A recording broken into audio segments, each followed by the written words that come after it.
অ্যাহ আমি বাসায় যাব। আমার আম্মুর কাছে যাব। প্লিজ আমাকে আমার আম্মুর কাছে দিয়ে আসো।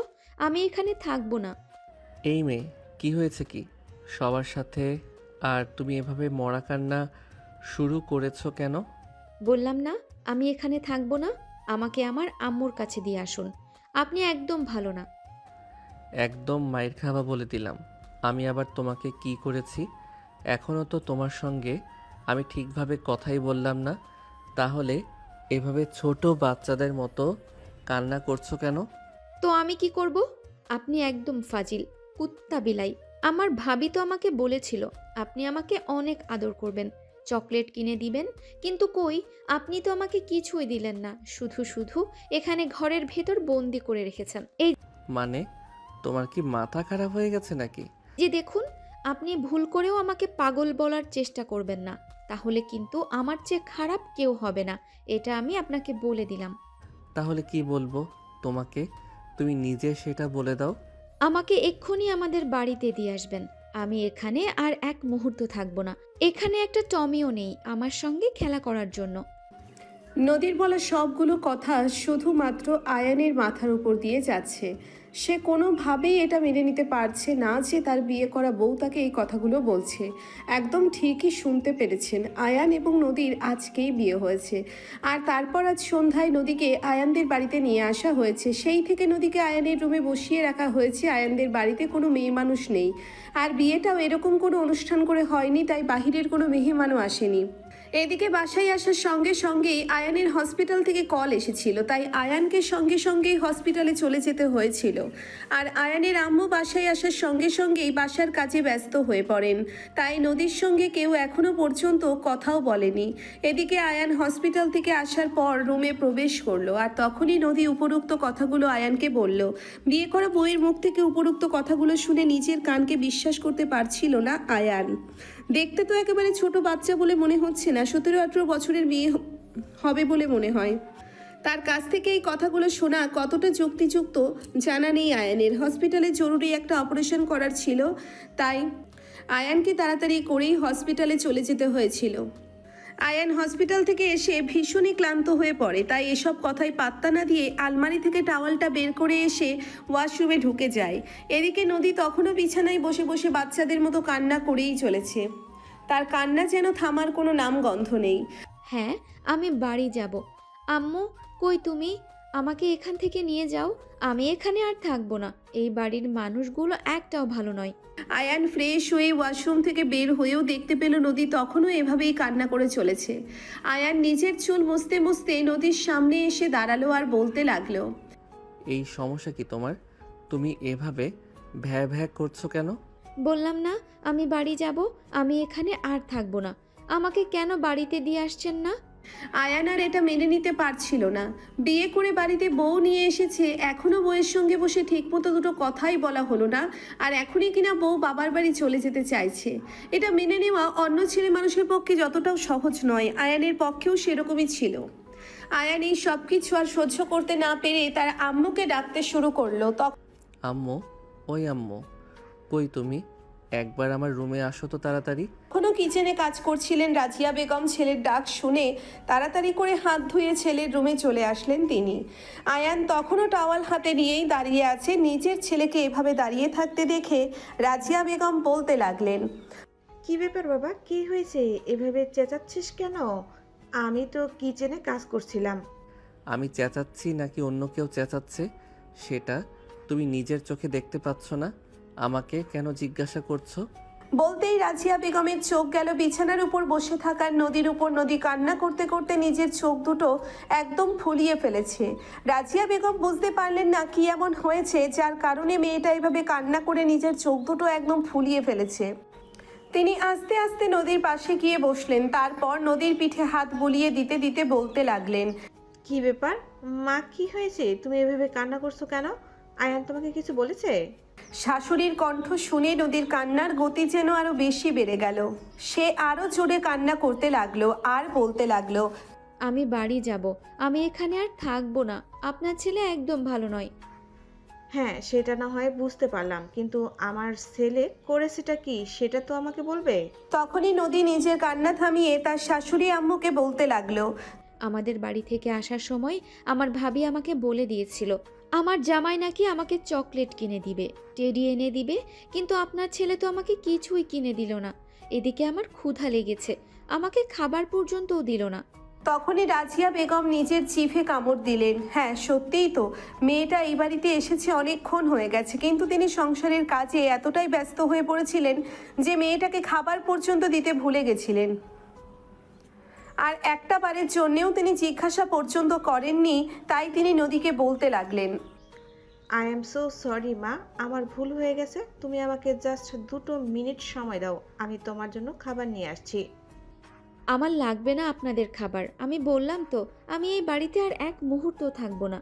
আমাকে এই বাড়ি থেকে দিয়ে আসুন আমাদের বাড়িতে, তা না হলে কিন্তু আমি জানি 999-এ কল করলে এখনই পুলিশ কিন্তু এখানে চলে আসবে, আর তারপর আপনাদের সবাইকে ধরে নিয়ে চলে যাবে, তখন বুঝবেন মজা। নদীর এহেন আচরণে আয়ান প্রচণ্ড পরিমাণে ক্ষিপ্ত হয়ে যাচ্ছিল। সে নিজের রাগ কোনোভাবেই কন্ট্রোল করতে পারছিল না। মনে হচ্ছিল বুঝি এই বোমা ফেটে ব্লাস্ট হবে।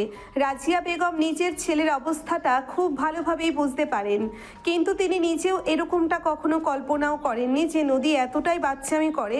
হ্যাঁ, তিনি জেনে শুনেই নদীর সঙ্গে নিজের ছেলের বিয়ে দিয়েছেন। তিনি চেয়েছিলেন ছোট্ট একটা পিচ্চিও তাদের বাড়িতে আসুক, যেটাকে তিনি শিখিয়ে পড়িয়ে নিজের মতো করে গড়ে তুলবেন, কিন্তু এতটা বাচ্চা মানুষ হবে এটা তিনি কল্পনাও করতে পারেননি। কিন্তু কি আর করার, যা হওয়ার তা তো হয়েই গেছে। এখন ব্যাপারটাকে কিভাবে সামাল দেওয়া যায় সেটা নিয়ে চিন্তায় মগ্ন হয়ে পড়লেন রাজিয়া বেগম। তিনি নদীর পাশে বসে তার মাথায় হাত বুলিয়ে দিয়ে আদর করে বলতে লাগলেন। দেখো মা, এখন তো তোমার বিয়ে হয়ে গেছে, তুমি তো চাইলেও এখন ও বাড়িতে চলে যেতে পারো না। এটা তোমার শ্বশুর বাড়ি, তোমাকে এখানেই থাকতে হবে।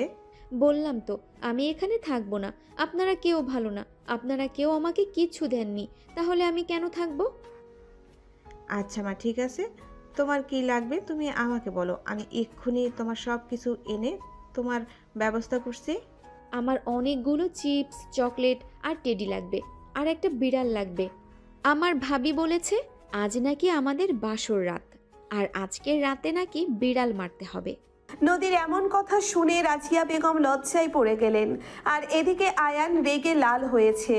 নদীর এরকম কথাবার্তা শুনে যে মেয়ে কিনা চকলেট আর টেডি নিয়ে পড়ে আছে, সে করবে বাসর আবার মারবে বিড়াল। বিষয়টা ভীষণ হাস্যকর লাগলো আয়ানের কাছে, কিন্তু সে নিজের ধৈর্যের সর্বোচ্চ প্রমাণ দিয়ে রুম থেকে বের হয়ে ব্যালকনিতে চলে গেল মোবাইলটা হাতে নিয়ে দেখতে পেল তার গার্লফ্রেন্ড অবন্তী অলরেডি তাকে অনেকগুলো কল মেসেজ দিয়ে ফেলেছে। সে কল ব্যাক করলো, আর তখনই অপর প্রান্ত থেকে শুনতে পেল। কি ব্যাপার আয়ান, কোথায় তুমি? সারাদিন তোমাকে ফোন দিচ্ছি, কিন্তু তোমাকে ফোনে পাওয়া যাচ্ছে না কেন? এই তো বেবি, আমি একটু ব্যস্ত ছিলাম। কি হয়েছে বলো? এতগুলো কল মেসেজ কেন দিয়েছো? তুমি তো জানোই আমি যখন ডিউটিতে থাকি তখন ফোন হাতে নিতে পারি না। তোমার ডিউটির গুষ্টি কিলাই। আমি তোমাকে যেটা বলার জন্য ফোন দিয়েছি তুমি সেটা শোনো। আমাকে বাসা থেকে বিয়ের জন্য ভীষণ রকম প্রেশার দিচ্ছে। আব্বুর একটা বন্ধুর ছেলে কানাডাতে থাকে, সে নাকি আমার ছবি দেখেছে, আমাকে পছন্দ করেছে, আর এখন বাসায় বিয়ের জন্য প্রস্তাব দিয়েছে। তাহলে তো ভালোই, কানাডা সেটেল একটা ছেলে পাবে, সমস্যা নেই, বিয়েটা করে নাও। বিদেশে গিয়ে জীবনটাকে সুন্দরভাবে সাজিয়ে নাও। দেখো আয়ান, আমি একদম মজা করার মুডে নেই, যা বলছি একদম সত্যি কথাই বলছি। প্লিজ আয়ান, তুমি তোমার আব্বু আম্মুকে নিয়ে আমাদের বাসায় আসো আর বিয়ের ব্যাপারে কথা বলো। দেখো, এসব ফালতু প্যাচাল বন্ধ করো। সে তো কবে থেকেই বলছো তোমার বিয়ে হয়ে যাবে, বিয়ে হয়ে যাবে, এখনও তো বিয়ে হলো না। সারাদিন ব্যস্ত ছিলাম, এখন আমার খুবই টায়ার্ড লাগছে, আমাকে একটু বিশ্রাম নিতে দাও। এই বলে আয়ান ফোনটা কেটে দিল। তার এই সব কিছু একদমই ভালো লাগছে না। একদিকে পিচ্ছি বইয়ের প্যারা, অন্যদিকে গার্লফ্রেন্ডের প্যারা। কোনটা সামলাবে আয়ান নিজেই বুঝে উঠতে পারছে না। ফোনটা কেটে দিয়ে প্যান্টের পকেট থেকে সিগারেটের প্যাকেটটা বের করে সিগারেট ধরিয়ে টানতে শুরু করলো। অপর দিকে আয়ানের আম্মু তখন নদীকে বলতে লাগলো। দেখো মা, এরকম করে না, এটা তোমার শ্বশুর বাড়ি, এখন তোমার বিয়ে হয়ে গেছে, আমি তোমার সব কিছু এনে দেবার ব্যবস্থা করছি। আমার ক্ষুধা লেগেছে, আমার এক্ষুনি পিৎজা লাগবে, আমি পিৎজা খাবো। ঠিক আছে মা, তুমি আমাকে জাস্ট 15 মিনিট সময় দাও, আমি এক্ষুনি অনলাইনে অর্ডার করছি। 15 মিনিটের মধ্যেই তুমি তোমার প্রয়োজনীয় সব জিনিসই পেয়ে যাবে। কিন্তু এসব পাগলামি আর করো না প্লিজ। আমার যখন যেটা চাই সেটা না পেলে তো আমি পাগলামি করবই। এখন যান, তাড়াতাড়ি আমার জন্য একটা বিড়াল নিয়ে আসুন। অলরেডি রাত 12টা বেজে গেছে। আমার ভাবি বলে দিয়েছে আজকে রাতেই বিড়াল মারতে হবে। লজ্জায় আঁচলে মুখ লুকালেন আয়ানের আম্মু, কিন্তু কিছুই করার নেই। তিনি নিজেই পছন্দ করে নদীকে নিজের ছেলের সঙ্গে বিয়ে করিয়ে এই বাড়িতে নিয়ে এসেছেন। এখন যত চাই কিছু হয়ে যাক না কেন, সবটা ওনাকেই সামাল দিতে হবে। তাই তো আয়ানের আম্মু তখন নদীকে বলতে লাগলো, ঠিক আছে মা, তুমি একটু বসো, আমি সব কিছুর ব্যবস্থা করছি। আজকে জাস্ট 10 মিনিট সময় দাও। এই বলে আয়ানের আম্মু আয়ানের রুম থেকে বের হয়ে চলে গেলেন। এদিকে আয়ান তখনও ব্যালকনিতে দাঁড়িয়ে সিগারেট টানছে। তখনই সিগারেটের ধোঁয়া নদীর নাকে এসে লাগলো। সে সিগারেটের ধোঁয়া একদম সহ্য করতে পারে না। বাড়িতে তো এখন আর কোনো পুরুষ মানুষ নেই, তাহলে সিগারেট কে খাচ্ছে? এই কথা বলতে বলতে বিছানা থেকে নেমে দাঁড়ালো নদী। আর তখনই আয়ান সিগারেট খাওয়া শেষ করে রুমে প্রবেশ করলো। নদী তখনই আর এক মুহূর্ত দেরি না করে আয়ানের সামনে গিয়ে দাঁড়ালো, আর তারপরে তার মুখের কাছে নিজের নাক নিয়ে গন্ধ শুকে বলতে লাগলো, এই, আপনি সিগারেট কেন খেলেন? আমার ইচ্ছে হয়েছে তাই খেয়েছি। তাছাড়া আমি তো প্রতিদিনই সিগারেট খাই, এটা আবার নতুন করে বলার কি আছে? আপনার কত বড় সাহস! আপনি আপনার বউয়ের সঙ্গে মুখে মুখে তর্ক করছেন। আপনি জানেন না বউদের সঙ্গে মুখে মুখে তর্ক করতে হয় না? ওরে বাবারে বাবা, আইসে আমার বউ যে এখনো জামাই, মানে কি সেটাই জানে না? শ্বশুরবাড়িতে এসে প্রথম দিনই চকলেট আর টেডির জন্য কান্না করে, সে নাকি আবার বউ। দেখুন, একদম আপনি আমাকে ভেঙাবেন না। এসব কিন্তু আমার একদম পছন্দ নয়। আপনাকে যেটা বললাম সেটাই করবেন। আজকের পর থেকে আর কখনোই রুমে বসে বা বাড়িতে সিগারেট খাবেন না, তাহলে কিন্তু একদম আমি আপনাকে মেরে তক্তা বানিয়ে দেব। মশার মতো একটা মেয়ে কিনা আমাকে বলে মেরে তক্তা বানিয়ে দেবে? আমার গায়ে কয় হাতির জোর আছে বলো শুনি? দেখুন, আপনাকে আমি শেষবারের মতো বলে দিচ্ছি, আপনি আমাকে একদম রাগানোর চেষ্টা করবেন না, তাহলে কিন্তু এর পরিণাম খুবই বাজে হবে, এই আপনাকে বলে দিলাম। আয়ান তখন আর নদীর সঙ্গে তর্কে গেল না। তার এসব তর্ক করতে ভালো লাগছে না। তার শরীর ভীষণ টায়ার্ড, বিশ্রাম নেওয়া দরকার। তাই সে নদীর সঙ্গে আর কোনো তর্ক না করে বিছানায় চলে গেল। তখনই পেছন থেকে নদী তাকে বলতে লাগলো, কি ব্যাপার, আপনি বিছানায় শুয়ে পড়লেন কেন? আপনার আম্মু তো বলে গেল বিড়াল আনতে গেছে, বিড়াল মারতে হবে তো। আমি কি একা বিড়াল মারতে পারবো নাকি? ভাবি বলে দিয়েছে আপনাকে সাথে নিয়ে বিড়াল মারতে। নদীর কথা শুনে আয়ান হাসবে নাকি কান্না করবে সেটাই ভেবে পাচ্ছে না। এই মেয়ে পাগল নাকি মাথা খারাপ, মাথায় ঢুকছে না আয়ানের। আয়ান তখন নদীকে বলতে লাগলো, শোনো, প্রাণী হত্যা মহাপাপ। আমি কোনো বিড়াল টিড়াল মারতে পারবো না। তোমার যদি ইচ্ছা থাকে তাহলে তুমি নিজেই মেরে নিও। আমার শরীর ভীষণ টায়ার্ড, আমাকে ঘুমাতে হবে। আরে, আপনার কি মাথা খারাপ হয়ে গেছে নাকি?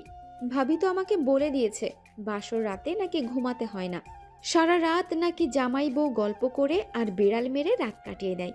আয়ান নিজের মেজাজ আর কন্ট্রোলে রাখতে পারলো না। সে চিৎকার দিয়ে বলে উঠল, উফ ভাবি ভাবি আর ভাবি, এই ভাবি ভাবি করে আমার জীবনটা একদম বরবাদ করে দিচ্ছে। এই, তোমার কি ভাবি ছাড়া আর কিছু নেই নাকি? কেন থাকবে না? আছে তো, আমার আম্মু, আমার টমি আর আমার ভাইয়া। আর শিট, আমার ভালো লাগছে না। এই মেয়ে, দয়া করে তুমি তোমার মুখটা বন্ধ করো। আর আম্মু তো তোমাকে বলেই গেল তোমার যা যা লাগবে আম্মু কিছুক্ষণের মধ্যে তোমার সব কিছু ব্যবস্থা করে দেবে। তুমি আমাকে আর জ্বালিও না, আমাকে একটু বিশ্রাম নিতে দাও। এই বলে কম্বল মুড়ি দিয়ে বিছানায় শুয়ে পড়ল আয়ান। অপরদিকে নদী গাল ফুলিয়ে সোফায় বসে রইল। তার আয়ানের ব্যবহারটা একদমই ভালো লাগেনি। সে আয়ানের কাছ থেকে এরকম ব্যবহার একদমই আশা করেনি। প্রায় 15 মিনিট পর আয়ানের আম্মু নদীর জন্য পিৎজা চকলেট নিয়ে রুমে প্রবেশ করলো। নদীকে গাল ফুলিয়ে সোফার উপর বসে থাকতে দেখে তিনি নদীর পাশে গিয়ে বসলেন। পিৎজাটা নদীর হাতে তুলে দিয়ে বলতে লাগলেন, এই নাও মা, আগে খাবারটা খেয়ে নাও, তোমার পেট ঠান্ডা করে নাও, তারপর বাকি সব কিছু ভাবা যাবে। খাবার চোখের সামনে দেখতে পেয়ে নদীর রাগ নিমেষের মধ্যে পানি হয়ে গেল। সে আয়ানের আম্মুর হাত থেকে পিৎজাটা নিয়ে গপ গপ করে খেতে শুরু করলো। এমনভাবে খাচ্ছে যেন বিগত কয়েকদিন কিছুই খায়নি। আম্মু শুধু চেয়ে চেয়ে দেখছিল একটা মানুষ কতটা ছেলে মানুষ হলে এরকম ভাবে খাবার খেতে পারে। এমন হয়েছে যে দরিদ্র ফ্যামিলি থেকে উঠে এসেছে যথেষ্ট বিত্তমান পরিবারের মেয়ে নদী। খাবারের অভাব কী জিনিস সেটা তা কখনোই বুঝতে হয়নি, বরঞ্চ এমনটাই হয়েছে যে নদী সবসময় সব কিছু পেয়েই বড় হয়েছে। তবে এখন আপনাদের মনে ছোট্ট একটা প্রশ্ন জাগতেই পারে, সেটা হলো তাহলে অন্যদিকে এত ছোট বয়সে তার চাইতে বয়সে বড় একটা ছেলের সঙ্গে কেন বিয়ে দেওয়া হয়েছে? হ্যাঁ ভিউয়ার্স, আপনাদের মনে এরকম প্রশ্ন থাকতে পারে, এটাই স্বাভাবিক। তো চলুন সম্পূর্ণ ব্যাপারটা আপনাদেরকে খুলে বলি। আয়ান ডাক্তারি পড়াশোনা শেষ করে ঢাকা মেডিকেলে জয়েন করেছে। এই তো প্রায় 2 বছর। ইতিমধ্যে ফ্যামিলি থেকে তাকে অনেকবার বিয়ের কথা বলা হয়েছে, কিন্তু সে বরাবরই সব কিছু এগিয়ে চলে, সবাইকে বলে দিয়েছিল এখন সে বিয়ে করতে চায় না, লাইফটাকে এনজয় করতে চায়। অপরদিকে আয়ানের ছোট খালার মেয়ে মানে তার আপন খালাতো বোন তাকে সেই ছোটবেলা থেকে পছন্দ করত, কিন্তু মেয়েটা ছিল একটু উদ্ভট টাইপের, ছোট বাচ্চাদের মতো শর্ট ড্রেস পরে চলাফেরা ও শালীন ছিল না, যার কারণে আয়ানের আম্মুর নিজের বোনের মেয়েকে কখনোই নিজের পুত্রবধূ হিসেবে পছন্দ ছিল না। এদিকে আয়ানও অন্য একটা মেয়ের সঙ্গে রিলেশনে ছিল, তবে মেয়েটাকে বিয়ে করবে বা তাদের ডিপ কোনো রিলেশন ছিল সেরকম নয় ব্যাপারটা। তবে একটা ব্যাপার, সেটা হলো আয়ান বরাবরই বিয়ের জন্য খুবই উদাসীন ছিল। কেন জানি সব কিছু ঠিক থাকলেও সে বিয়ের ব্যাপারটা নিয়ে সেরকম সিরিয়াস কখনো ছিল না। আর তখনই হঠাৎ করে একদিন নদীর আম্মুর সঙ্গে দেখা হয়ে গেল আয়ানের আম্মুর। দুজন একটা শপিং মলে গিয়েছিলেন শপিং করার জন্য, আর সেখানেই কফি শপে বসে তাদের কথা হলো। আরে ভাবি, কেমন আছেন আপনি? এই তো আলহামদুলিল্লাহ, আল্লাহর রহমতে ভালোই আছি। আপনাদের কি অবস্থা? আপনারা কেমন আছেন? এই তো আছি আলহামদুলিল্লাহ। একা মানুষ যেমন থাকা যায় আর কি। হ্যাঁ ভাবি, আসলে জীবন থেকে জীবনসঙ্গী হারিয়ে গেলে জীবনটা একটু এলোমেলো হয়ে যায়। যাই হোক, আপনার ছেলেমেয়েদের কি অবস্থা? ছেলেটাকে তো বিয়ে করিয়ে দিয়েছি, সে তো তার বউ নিয়ে ভালোই আছে। আর রইলো আমার মেয়ে। মেয়েটার কথা কি আর বলবো ভাবি, কিছুই ভেবে পাই না। কেন ভাবি, কি হয়েছে? এভাবে কেন বলছেন? আপনার মেয়েটা তো মাশাল্লাহ অনেক লক্ষ্মী। সে ঠিক আছে ভাবি, কিন্তু একটা কথা আপনাকে কাছের মানুষ মনে করে বলি, আসলে আমার মেয়েটা এভাবে মোটামুটি বড় হলেও বুদ্ধির দিক দিয়ে এখনও সেই 7-8 বছরের বাচ্চার মতো হয়ে গেছে। কি বলেন ভাবি? আচ্ছা, আপনার মেয়ের কোনো ছবি আছে আপনার কাছে এখন বর্তমানে? আমাকে একটু দেখাবেন কি? হ্যাঁ অবশ্যই, কেন নয়, 1 মিনিট আমি দেখাচ্ছি আপনাকে। এই বলে নদীর আম্মু নিজের মোবাইলটা বের করে আয়ানের আম্মুকে নদীর একটা ছবি দেখালেন। নদীর ছবি দেখে আয়ানের আম্মু নিজের অজান্তেই বলে ফেললেন, মাশাল্লাহ, এমন একটা মেয়ে যদি আমার ছেলের বউ হতো তাহলে তো ভালোই হতো। আরে ভাবি, এভাবে এসব কি বলছেন আপনি? হ্যাঁ ভাবি, একদম ঠিক কথাই বলছি। আপনার মেয়েকে আমার ভীষণ পছন্দ হয়েছে। আপনার যদি কোনো আপত্তি না থাকে তাহলে আপনার মেয়ের সঙ্গে আমার ছেলের বিয়ে দিতে চাই। কিন্তু ভাবি, আমি তো শুনলাম আপনার ছেলে ডাক্তারি চাকরি করে, সে কি আমার মেয়ের মতো একটা মেয়েকে বিয়ে করতে রাজি হবে? হবে মানে হতেই হবে। এসব কিছু নিয়ে আপনাকে কোনো চিন্তা করতে হবে না। আপনি শুধু বিয়ের প্রস্তুতি নিন, বাকিটা আমি সামলে নেব। এরপরে আয়ানের আম্মু আয়ানের আব্বুর সঙ্গে কথা বলেন, আর সবকিছুর পর উনি নিজেই দায়িত্ব নিয়ে নদীর সাথে আয়ানের বিয়ের সমস্ত ব্যবস্থা করেন। আর তারপর যা হলো তা তো আপনারা দেখতেই পেলেন। তো ভিউয়ার্স, চলুন কথা না বাড়িয়ে গল্পে ফিরে আসা যাক। নদী খাবার খাওয়ায় ব্যস্ত ছিল, আর এদিকে তখনই আয়ানের আম্মু বলতে লাগলো, মা, তুমি খাবারটা খেয়ে ঘুমিয়ে পড়ো, আর কোনো কিছু লাগলে আমাকে বলো। তোমার যা লাগবে আমি তোমাকে সব দিব। আন্টি, আমার বিড়ালটা কোথায়? আপনি আমার বিড়ালটা নিয়ে আসেননি? তখনই আয়ানের আম্মু পড়ে গেলেন মহা ঝামেলায়, কারণ তাদের বাড়িতে কোনো বিড়াল নেই।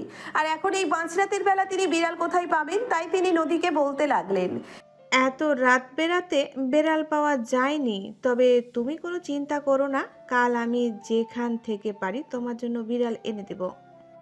না না, আমি এটা একদম মানব না। আমার ভাবি আমাকে বলে দিয়েছে আজকের রাতেই বিড়াল মারতে হবে। আমার আজকেই লাগবে, মানে আজকেই লাগবে।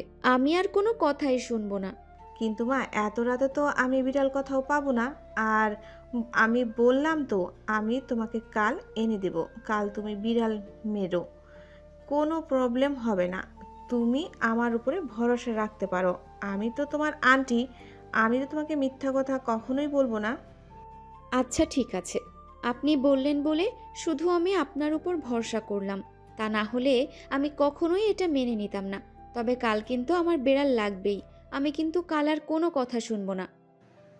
আচ্ছা মা, ঠিক আছে, কোনো সমস্যা নেই, কাল তুমি তোমার বিড়াল পেয়ে যাবে। এখন তুমি আর ঝামেলা না করে ঘুমিয়ে পড়ো। এই বলে আয়ানের আম্মু নদীকে রুমে রেখে রুম থেকে বের হয়ে চলে যাচ্ছিলেন। আর তখনই পেছন থেকে আয়ান তার আম্মুকে বলতে লাগে, আম্মু, এই ঝামেলাটাকে তোমার সঙ্গে নিয়ে যাও। এই ঝামেলাটা আমাকে সারা রাত ঘুমাতে দেবে না। আরে বোকা ছেলে, তুই পাগল হয়ে গিয়েছিস নাকি? ও তোর বিয়ে করা বউ, এখন থেকে ও তোর সঙ্গেই থাকবে। কিন্তু আম্মু, কোনো কিন্তু না বাবা, আমি আসছি, তোরা দুজনে ঘুমিয়ে পড়। এই বলে আয়ানের আম্মু দরজাটা বাইরে থেকে লাগিয়ে দিয়ে সেখান থেকে চলে গেল। আর এদিকে আয়ান বিছানায় শুয়ে শুয়ে নদীর কর্মকাণ্ডগুলো দেখতে লাগলো।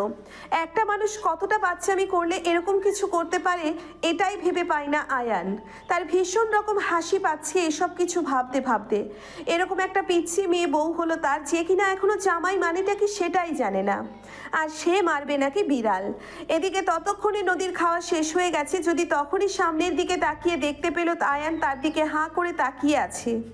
আয়ানকে এভাবে নিচের দিকে তাকিয়ে থাকতে দেখে নদী ভীষণ ক্ষেপে গেল।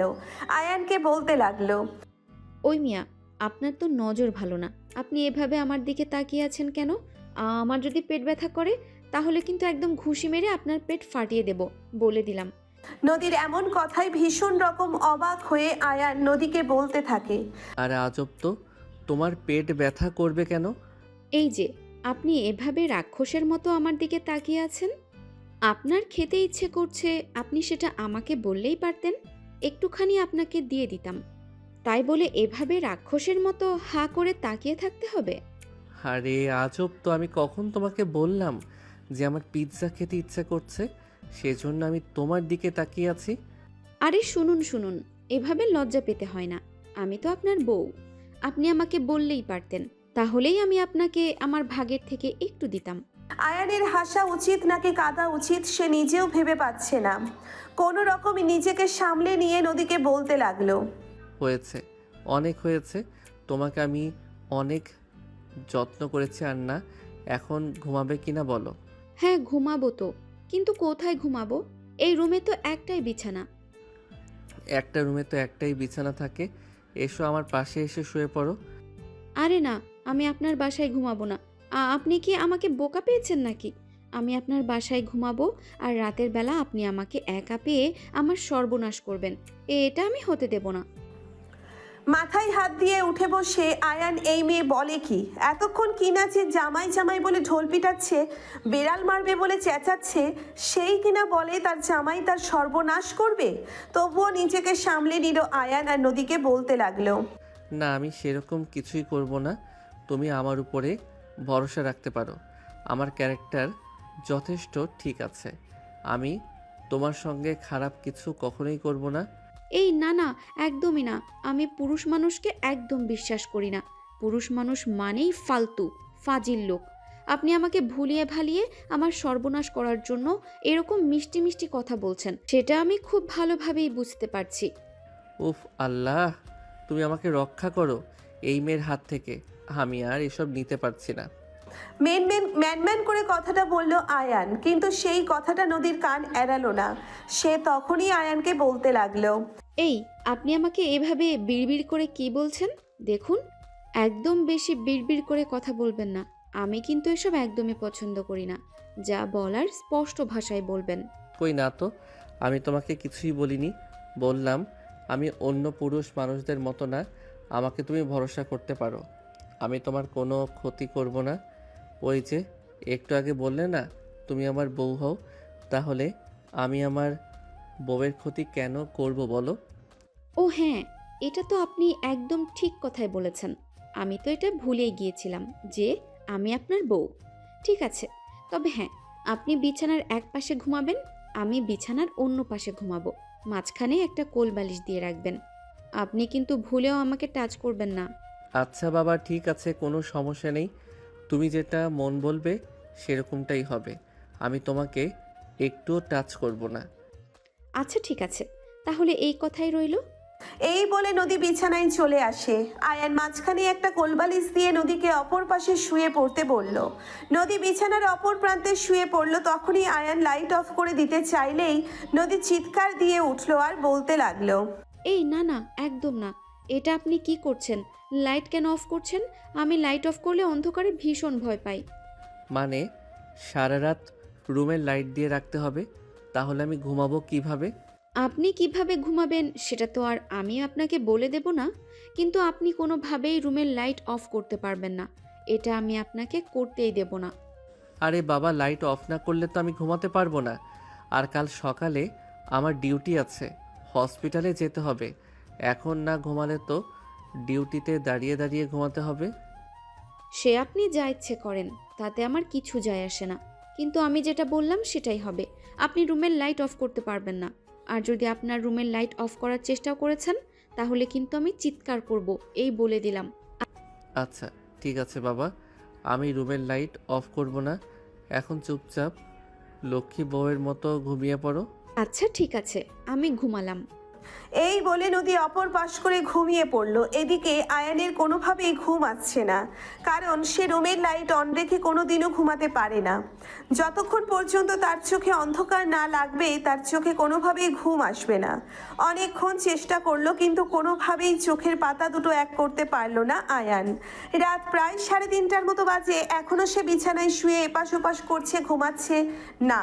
আর মনে মনে ভাবলো এবার লাইটটা অফ করে দেওয়া যাক, একটুও না ঘুমালে সকালবেলা ডিউটিতে যেতে পারবে না। যেমন চিন্তা তেমনি কাজ, বিছানা থেকে উঠে গিয়ে লাইটটা অফ করে দিল আর তারপর এই বিছানায় শুয়ে পড়ল। নদী নিমগ্ন ছিল তাই সে আর কিছুই টের পেল না। সকাল 8টা বাজে, নদী তখনও ঘুমাচ্ছে। আর এদিকে আয়ান বিছানা থেকে নেমে ফ্রেশ হয়ে রেডি হচ্ছে হসপিটালে যাওয়ার জন্য। তখনই তার আম্মু তাকে ডাকতে আসলো। কিরে বাবা, কি করছিস? বৌমাকে নিয়ে নাস্তা খাবি, আয়।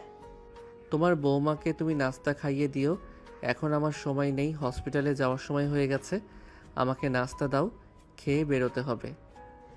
আরে বাবা, এটা কেমন কথা বলছিস তুই? বৌমাকে রেখে একা একাই খাবার খেয়ে চলে যাবি? এটা তো হতে পারে না। তোদের নতুন বিয়ে হয়েছে, এখন অন্তত ডিউটিটা একটু কমিয়ে দে। তোমার মাথা খারাপ হয়েছে নাকি আম্মু? আমি তো সেটাই বুঝতে পারছি না। ডিউটি কমিয়ে দিব মানে? আরে বাবা, নতুন নতুন বিয়ে করলে বউকে একটু সময় দিতে হয়, তা না হলে দেখবি পরে আবার বউ উল্টে যাবে, তখন বউকে সামলাতে তোর জীবন একদম তেনা তেনা হয়ে যাবে। সে আর বাকি কি আছে আম্মু, আমার জীবন এমনিতেই তেনা তেনা হয়ে গেছে। বাই দ্য ওয়ে, এখন আমাকে নাস্তা দাও, বেরোতে হবে। কাল রাতে যে পেশেন্টকে অপারেশন করে এসেছিলাম তার চেক আপ করতে হবে। আরে বাবা, সে না হয় ঠিক আছে, কিন্তু তাই বলে বাড়িতে নতুন বউ রেখে বাইরে এত সময় কাটালে চলবে নাকি? আম্মু চলবে না, দৌড়াবে। এখন তুমি দয়া করে আমাকে খাবারটা খেতে দাও, আমাকে বেরোতে হবে বললাম তো। এই বলে আয়ান তার আম্মুকে আর কোনো কথা বলার সুযোগ দিল না, আর আম্মু তাকে নাস্তা এনে দিল। সে নাস্তাটা খেয়ে সঙ্গে সঙ্গেই বাসা থেকে বের হয়ে চলে গেল। এদিকে নদী প্রায় সকাল 10টার দিকে ঘুম থেকে উঠল, আর ঘুম থেকে উঠেই কান্না শুরু করে দিল। এহ, আমার জামাই কই? আমার জামাই আমাকে রেখে কোথায় চলে গেছে? নদীর এমন কান্না শুনে আয়ানের আম্মু দৌড়ে উপরে চলে আসলো। তিনি এসে দেখতে পেলেন নদীর বিছানার উপর হাত পা ছুঁড়ে কান্নাকাটি করছে। তিনি নদীর পাশে গিয়ে বসলেন আর তারপর নদীর মাথায় হাত রেখে বলতে লাগলেন, কি ব্যাপার মা, কি হয়েছে? তুমি এভাবে কান্নাকাটি কেন করছো? আন্টি, আমার জামাই কই? আমার জামাই আমাকে ঘুমের মধ্যে রেখে কোথায় যেন চলে গেছে। আমার জামাইটা কই গেল? আল্লাহ গো, এখন আমি আমার জামাই কই পাবো? নদীর এমন কান্না শুনে ভীষণ রকম হাসি পাচ্ছিল আয়ানের আম্মুর, কিন্তু মেয়েটা ভীষণই ছোট আর অবুঝ, এভাবে তাকে নিয়ে হাসাহাসি করাটা একদমই ঠিক হবে না। তাই আয়ানের আম্মু নিজেকে সামলে নিয়ে নদীকে বলতে লাগলেন, দেখো, এভাবে কান্না করতে হয় না। আয়ান একটা জরুরি কাজে হসপিটালে গেছে, আমি তাকে বলে দিয়েছি যত তাড়াতাড়ি সম্ভব বাসায় চলে আসতে। আচ্ছা আন্টি, আপনার ছেলেটা এমন কেন? আমি তো সেটাই বুঝতে পারছি না। আমার ভাবি তো বলে দিয়েছিল বিয়ের পর নাকি জামাই তার বউয়ের সঙ্গেই থাকে সারাদিন, কিন্তু আমার জামাই তো আমাকে ফেলে রেখে চলে গেল কেন? মা, তোমার জামাই তোমাকে ফেলে রেখে কোথাও চলে যায়নি। তোমার জামাই একটা কাজে গিয়েছে, আর কিছুক্ষণ পরেই হয়তো চলে আসবে। তোমার এত ব্যস্ত হওয়ার কোনো প্রয়োজন নেই। আমি নাস্তা বানিয়েছি, চলে আসো, খাবে। ও আচ্ছা, ঠিক আছে, আমারও খুব ক্ষুধা পেয়েছে, আমি আসছি। এই বলে নদী তাড়াতাড়ি করে ওয়াশরুমে ঢুকে গেল হাত মুখ ধুয়ে ফ্রেশ হওয়ার জন্যে, আর তারপরে সে নিচে চলে আসে খাবার খাওয়ার জন্য। এদিকে আয়ানের আম্মু ততক্ষণে নদীর জন্য নাস্তা রেডি করে খাবার টেবিলে বসেছিল। নদী খাবার টেবিলে যাওয়া মাত্রই তিনি নদীর খাবার খেতে দিলেন। প্রথমবারই খাবার মুখে নিতে যাবে, ঠিক তখনই হঠাৎ খাওয়া বন্ধ করে দিয়ে আয়ানের আম্মুকে বলতে লাগলো, আরে আন্টি, আপনিও না একদম বোকাশোকা রয়ে গেছেন। আমার ভাবি তো আমাকে বলে দিয়েছে জামাইকে রেখে একা একা খাবার খেতে হয় না, আমার জামাই আসলে তারপর আমি খাবো। নদী এরকম কথাবার্তা বলে শুনছেন, আর আয়ানের আম্মুর ভীষণ রকমভাবে হাসি পাচ্ছে। তিনি নিজের হাসি আর কোনোভাবেই আটকে রাখতে পারছিলেন না। তবুও তিনি যথাসম্ভব নিজের ধৈর্যের পরিচয় দিয়ে নদীকে বলতে লাগলেন, না বাবা, আয়ানের জন্য তোমাকে অপেক্ষা করতে হবে না। আয়ান অনেকক্ষণ আগে নাস্তা শেষ করে হসপিটালে চলে গেছে। এখন শুধু তুমি আর আমি নাস্তা করব। বাকি রয়ে গেছে, তুমি খাওয়া শুরু করো, আমিও খেয়ে নেব। এই বলে আমাদের আম্মু আবারও নাস্তার প্লেটটা নদীর দিকে এগিয়ে দিলেন, কিন্তু নদীর তখনও সেই একই কথা। সে নাস্তা খাবে না কোনোভাবেই, যতক্ষণ পর্যন্ত আয়ান আসবে ততক্ষণ পর্যন্ত সে না খেয়ে আয়ানের জন্য অপেক্ষা করবে। এমনটাই বলে দিয়েছে তার ভাবি। আয়ানের আম্মু অনেক চেষ্টা করেও তার সিদ্ধান্ত থেকে তাকে একটুও পিছু হটাতে পারেনি, তাই তিনি বাধ্য হয়ে নিজেই নাস্তা করে নিলেন। আর তারপরেই নদী নিজের রুমে এসে গতকালকের বেঁচে যাওয়া চকলেট চিপসগুলো খেতে লাগলো, আর টেডি বিয়ার নিয়ে খেলতে শুরু করে দিল। এদিকে সকাল গড়িয়ে দুপুর, আর দুপুর গড়িয়ে বিকেল হতে লাগলো, কিন্তু নদী তখনও কোনো কিছুই মুখে তুলছিল না। আয়ানের আম্মু অনেক চেষ্টা করেও তাকে কিছুই খাওয়াতে পারছিল না। বিকেল প্রায় 3টে বাজে আয়ানের আম্মু আয়ানের নাম্বারে ফোন দিল, আর তারপরে বলতে লাগলো, কিরে বাবা, তোকে না বলে দিলাম আজ তাড়াতাড়ি বাসায় চলে আসতে, কিন্তু তুই এখনো বাসায় আসলি না কেন? আম্মু, আমি তো এখানে একটা কাজে এসেছি, তাই নয় কি? আমি তো আর আমার কাজটা ফেলে রেখে চলে আসতে পারি না। কিন্তু বাবা, ঘরে তোর বিয়ে করে রাখা নতুন বউ, সেই সকালবেলা তুই বের হয়ে গেছিস বাসা থেকে, সেই তখন থেকে অপেক্ষা করছে তুই বাসায় আসলে তোকে নিয়ে খাবার খাবে। আরে, এই মেয়ের কি মাথায় সমস্যা আছে নাকি? আমি তো সেটাই বুঝতে পারি না। জামাইয়ের পর্যন্ত বোঝে না, আবার জামাইয়ের জন্য দরদ উতলে পড়ে। আরে বাবা, এভাবে বলিস না। মেয়েটা এমনিতেই একটু অবুঝ টাইপের, কিন্তু তোকে ভীষণ ভালোবাসে, সেটা মানতে হবে। ভালোবাসা না ছাই, এসেছে আমার জীবনটাকে একদম নরকে পরিণত করে দিতে। তোমার কাছে কে বলেছিল এরকম পিচ্চি একটা মেয়েকে আমার বউ বানিয়ে আনতে? আরে বাবা, এটা কাদামাটির মতো, এটা কপ তুই যেভাবে সেফ দিবি সেভাবেই হয়ে উঠবে। এটা তোর জন্য খুবই সহজেই হবে না। শোন, তুই যদি শহরের শিক্ষিত স্মার্ট কোনো একটা মেয়েকে বিয়ে করতি, তাহলে কিন্তু সেরকম সুযোগটা তুই পেতি না।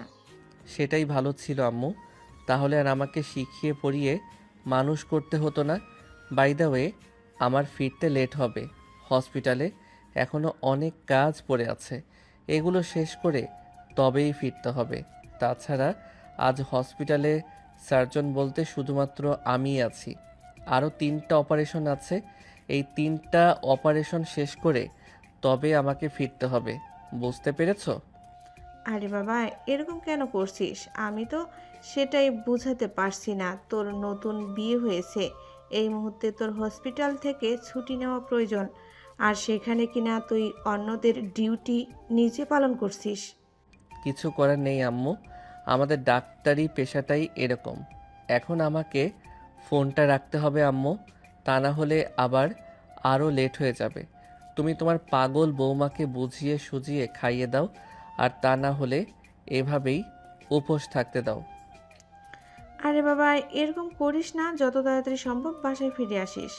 কিন্তু ততক্ষণে টুটটুট করে অপর পাশের ফোনের লাইন কেটে গেছে। আয়ানের আম্মু ফোনটা রেখে দিয়ে আবারও নদীর কাছে চলে গেলেন। নদী তখনও নিচের রুমে বসে বসে টেডি নিয়ে খেলা করছে।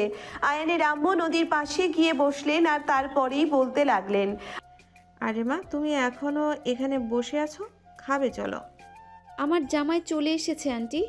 আবার সেই একই প্যাচাল। আয়ানের আম্মুর মাথা যেন একদম খারাপ হয়ে যাচ্ছিল, কিন্তু তারপরেও তিনি নিজেকে শান্ত করে নদীকে বলতে লাগলেন, আরে বাবা, এভাবে অধৈর্য হলে চলে না। ও তো হসপিটালে একটা কাজে গেছে, ওখান থেকে ফিরতে একটু লেট হবে। তুমি চলো, আমি তোমাকে খাইয়ে দিচ্ছি নিজের হাতে। আরে আন্টি, আপনাকে বললাম না, আমি আমার জামাই যতক্ষণ বাসায় না আসে ততক্ষণ আমি খাবার খাবো না। আমার জামাইকে সঙ্গে নিয়ে তবেই খাবো। আপনি কেন বারবার আমাকে জোর করছেন? আরে বাবা, তুমি অসুস্থ হয়ে যাবে তো। এভাবে না খেয়ে থাকলে তোমার পেট ব্যথা করবে, গ্যাস হবে। কিছুই হবে না, আর হলেও তো আপনার হবে না, আমার হবে।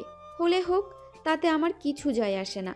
যতক্ষণ পর্যন্ত আমার জামাই বাড়িতে না আসবে ততক্ষণ পর্যন্ত আমি কিছু খাবো না। এভাবেই পরিষ্কার নদী আয়ানের আম্মুকে জানিয়ে দিল, আয়ান যতক্ষণ পর্যন্ত বাসায় না আসবে ততক্ষণ পর্যন্ত সে কিছুই খাবে না। আয়ানের আম্মু অনেকক্ষণ চোরাচুরি করলেও কোনো লাভ হলো না। বাধ্য হয়ে তিনি ফিরে গেলেন। এদিকে নদী তখন আবারও রুমে বসে টেডি নিয়ে খেলা করতে শুরু করলো। আয়ানের হসপিটাল থেকে ফিরতে ফিরতে রাত 8টার মতো বেজে গেল। ড্রয়িং রুমে এসে বসতেই নদী দৌড়ে গিয়ে আয়ানকে জড়িয়ে ধরলো আর বলতে লাগলো, আরে জামাই, তোমার তো দেখছি আক্কেল জ্ঞান বলতে কিছুই নেই। সেই সকালবেলা তুমি আমাকে এখানে একা রেখে চলে গেছো, আর এতক্ষণে তোমার আসার সময় হলো? এরকমটা কখনোই আশা করেনি আয়ান যে নদী এরকম কিছু একটা করবে, কারণ ড্রয়িং রুমে তার মা বাবা সবাই বসে আছে। সবার সামনেই নদী আয়ানকে এভাবে জড়িয়ে ধরেছে। আয়ান ভীষণ রকম লজ্জায় পড়ে গেল। সে তাড়াতাড়ি করে নদীকে নিজের থেকে ছাড়িয়ে দেওয়ার চেষ্টা করতে লাগলো, কিন্তু যখনই আয়ান নদীকে নিজের থেকে ছাড়ানোর চেষ্টা করছিল তখনই আবার নদী আয়ানকে বলতে লাগলো, আরে জামাই, কি করছো তুমি? তুমি এভাবে আমার সঙ্গে ধস্তাধস্তি করছো কেন? আরে এই মেয়ে, আগে তো ভেবেছিলাম তোমার মাথার তার ছেঁড়া, এখন তো দেখছি পুরো মাথাটাই খারাপ। ড্রয়িং রুমে আব্বু আম্মু সবাই বসে আছে, আর সবার সামনেই তুমি এভাবে আমাকে জড়িয়ে ধরেছ। তোমার একটু লজ্জা লাগছে না বুঝি? আর এই যে, আপনিও না একদম জাতা। আমার লজ্জা কেন লাগবে? আমি তো সেটাই বুঝতে পারছি না। সিনেমায় দেখেন না, নায়িকারা কিভাবে তার জামাইকে সবার সামনে জড়িয়ে ধরে, তখন কি তাদের লজ্জা করে নাকি? হায় আল্লাহ, আমি তাকে কি বলছি? আমি তো সেটাই বুঝতে পারছি না। এই মেয়ে তো পুরা দমে পাগল। আল্লাহ, কেন যে আমাকে এই পাগলের পাল্লায় ফেলে দিল সেটাই বুঝতে পারছি না। আল্লাহ, তুমি আমাকে রক্ষা করো। এই বলে আয়ান নদীকে কোনো রকমে নিজের থেকে ছাড়িয়ে নিয়ে নিজের রুমে চলে গেল। এদিকে আয়ান যতটা লজ্জায় পড়েছে তার চাইতে বেশি লজ্জায় পড়েছে তার আব্বু আম্মু। তার আব্বু আম্মু তখন চোখে হাত দিয়ে ঢেকে রেখেছিল। আয়ান রুমে চলে যাওয়ার পর নদী তখনই তার শাশুড়ি মাকে বলতে লাগলো, দেখেন আন্টি, দেখেন আপনার ছেলে আমার সঙ্গে কত খারাপ আচরণ করলো। আমি তাকে একটু ভালোবেসে জড়িয়ে ধরলাম, আর সে আমাকে ছাড়িয়ে দিয়ে চলে গেল। আচ্ছা বাবা, ঠিক আছে, এসব নিয়ে তুমি একদম চিন্তা করো না। আমি আমার ছেলেকে বকে দেবো নে। শুধু বকে দিলে হবে না, আপনার ছেলেকে মার দিতে হবে। আপনার ছেলেটা একদম ঘাড়তেরা। আপনি আপনার ছেলেটাকে একটুও শাসন করেননি, তাই এরকম হয়ে গেছে। আচ্ছা বাবা, ঠিক আছে, তুমি যেমনটা চাইবে তেমনটাই হবে। আমি আমার ছেলেকে বকেও দেব, মেরেও দেব। এবার তো তুমি খুশি? নদী তখন হ্যাঁ সূচক মাথা ঝাঁকিয়ে আয়ানের পিছন পিছন দৌড়ে রুমে চলে আসলো। আয়ান রুমে এসে ব্যাগটা সোফার ওপর রেখে খাটের উপর এসে ধপাস করে শুয়ে পড়ে। আর এদিকে নদী তখনই রুমের ভিতরে এসে বিছানার উপর এভাবে ধপাস করে শুয়ে থাকতে দেখে সেও লাফ দিয়ে আয়ানের বুকের উপর শুয়ে পড়ে আর বলতে থাকে, কি ব্যাপার জামাই, তখন তুমি আমাকে এভাবে ছাড়িয়ে দিয়ে রুমে চলে আসলে কেন? আরও বেশি আদর করতে মন চাইছিল নাকি? নদীর এখনো কথাবার্তায় আয়ানের শরীর রাগে ক্যাচ ক্যাচ করছিল, কিন্তু উল্টোপাল্টা কিছু বললে আবার যদি কান্না শুরু করে দেয়। তাই আয়ান আর কিছুই বলল না নদীকে। নিজের ধৈর্যের সর্বোচ্চ পরীক্ষা দিয়ে নদীকে বলতে লাগলো, আচ্ছা, তুমি কেমন বউ আমার বলো তো? আব্বু আম্মুর সামনে তুমি আমাকে জড়িয়ে ধরেছ, আমার বুঝি একটু লজ্জা লাগে না? ও আচ্ছা জামাই, এই ব্যাপার। সেটা তুমি আমাকে আগে বলবে তো, তাহলেই তো আমি বুঝতে পারতাম। যাই হোক, আমার না প্রচণ্ড ক্ষুধা পেয়েছে, চলো না খাবো, আমি সকাল থেকেই কিছু খাইনি। এই কথা শুনে তো আয়ানের মেজাজ আরও বেশি খারাপ হয়ে গেল। একটা মেয়ে কেমন ধারা হলে সেই সকাল থেকে এখনো পর্যন্ত না খেয়ে বসে আছে। আয়ান একটু রেগে গিয়েই দাঁতে দাঁত লাগিয়ে বলতে লাগলো, এই মেয়ে, তোমার কি সত্যি মাথায় সমস্যা আছে নাকি? তুমি সেই সকাল থেকে নাকি আমার জন্য অপেক্ষা করছো কেন? আমি না আম্মুর কাছে ফোন দিয়ে বলেছিলাম তোমাকে খাবার খেয়ে নিতে। হ্যাঁ, আন্টি আমাকে বলেছিল খাবার খেয়ে নিতে, কিন্তু আমি নিজেই ইচ্ছাকৃত খাবার খাইনি, কারণ আমার ভাবি আমাকে বলে দিয়েছিল কখনো যেন আপনাকে রেখে খাবার খেয়ে না নেই। এই শোনো, তুমি তোমার ভাবির কাছেই চলে যাও, আমার এখানে থেকে আমার মাথাটা খেও না। আমি জাস্ট তোমাকে নিতে পারছি না, বুঝতে পেরেছো? এই বলে নদীকে চড়ে একটা ধমক দিয়ে আয়ান আলমারি থেকে টাওয়াল হাতে নিয়ে ওয়াশরুমে ঢুকে গেল। আর এদিকে নদী তখনই বিছানার উপরে বসে কান্না শুরু করে দিল। কান্না তো যে সে কান্না নয়, একদম বিলাপ করে কান্না করছে নদী। সারা বাড়ি কান্না করে মাথায় তুলে ফেলেছে। নদীর এমন কান্না শুনে আয়ানের আম্মু আব্বু দুজনেই আয়ানের রুমে চলে আসলো। তারা দুজনে যখন মনে মনে ভাবতে লাগলো আয়ান হয়তো নদীকে বকাঝকা কিছু দিয়েছে, তাই নতুনভাবে কান্না করছে, তাই তো আয়ানের আম্মু নদীর মাথায় হাত বুলিয়ে দিতে দিতে বলতে লাগলো, মা তুমি কান্না করো না, আয়ান নিশ্চয়ই তোমাকে কিছু বলেছে তাই না? ঠিক আছে, দাঁড়াও, ওকে আমি এমন মাইর দিব যে আর কোনোদিনও তোমার সঙ্গে জোর গলায় কথাও বলবে না। এটা শুনে নদীর কান্নার গতি আরো বেশি বেড়ে গেল। সে আরো অনেক জোরে জোরে কান্না করতে লাগলো। দুজন এই ভীষণ রকম অবাক হয়ে গেল। তারা কেউ নদীর এভাবে কান্না করার কোনো কারণ খুঁজে পাচ্ছিল না। ঠিক তখনই আয়ান ওয়াশরুম থেকে বের হলো। সে নদীকে এভাবে কান্না করতে দেখে তার আব্বু আম্মুকে বলতে লাগলো, তোমরা আমার জীবনটাকে একদম তেজপাতা বানিয়ে ছেড়ে দিয়েছো। এই মেয়েটাকে নিয়ে আমি করবোটা কি, সেটা কি একবার বলবে আমায়? তখনই নদী নিজের কান্না থামিয়ে দিয়ে আয়ানকে বলতে লাগলো, কেন? আদর করবা, আদর। আমার ভাইয়া যেমন আমার ভাবিকে আদর করে, তুমিও তেমনি আমাকে আদর করবা। আমার ভাবি তো আমাকে বলেছে যে জামাইরা তাদের বউদেরকে অনেক আদর করে, আর তুমিও আমাকে অনেক আদর করবা। এই নাও, এবার বোঝো ঠেলা। আয়ান তার আম্মুকে উদ্দেশ্য করে এই কথাটা বলে। তোর আম্মু তখন কি করবে কিছুই বুঝতে না পেরে তার আব্বুকে নিয়ে রুম থেকে বের হয়ে চলে গেল। আর এদিকে তখনই আবারও নদী আয়ানকে বলতে লাগলো, ওই জামাই, আমার না ফুচকা খেতে ভীষণ ইচ্ছে করছে, তুমি আমাকে নিয়ে একটু ফুচকা খেতে যাবা? হ্যাঁ, আমার তো খেয়ে দিয়ে কোনো কাজ নেই, আমি তোমাকে নিয়ে এখন ফুচকা খেতে যাব? সারাদিন ডিউটি করে এসেছি, এখন তোমার এই বাদরামি সহ্য করতে? আরে, তোমায় প্রমিস করছি আমি একটুও বাদরামি করব না। আমি একদম লক্ষ্মী মেয়ের মতো ফুচকা খেয়ে বাসায় চলে আসব। প্লিজ আমাকে একটু ফুচকা খেতে নিয়ে যাও না। আরে বাবা, বললাম তো আমার শরীরটা ভীষণ ক্লান্ত লাগছে, আমি এখন কোথাও যেতে পারবো না, আমার এখন ঘুমানো প্রয়োজন। তুমি কেন বুঝতে পারছো না?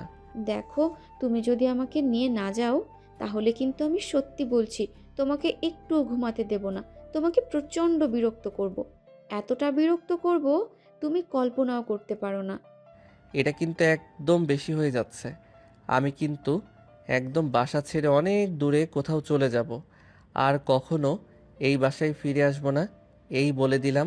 এটা শুনে তো নদী আবারও কান্না করতে শুরু করে দিল। সে আয়ানের পা জড়িয়ে ধরে বলতে লাগলো, না না জামাই, তুমি এমনটা একদম বলো না, তোমাকে ছাড়া আমি বাঁচবো না। তুমি চলে গেলে আমি কাকে নিয়ে থাকবো? তুমি তো আমার জামাই হও। তাহলে লক্ষ্মী মেয়ের মতো এখন আমাকে ঘুমাতে দাও, আমাকে আর একটু বিরক্ত করো না। আচ্ছা ঠিক আছে, আমি তোমাকে আর একটুও বিরক্ত করব না, কিন্তু তুমি আমায় প্রমিস করো আর কখনো এভাবে আমায় ভয় দেখাবে না।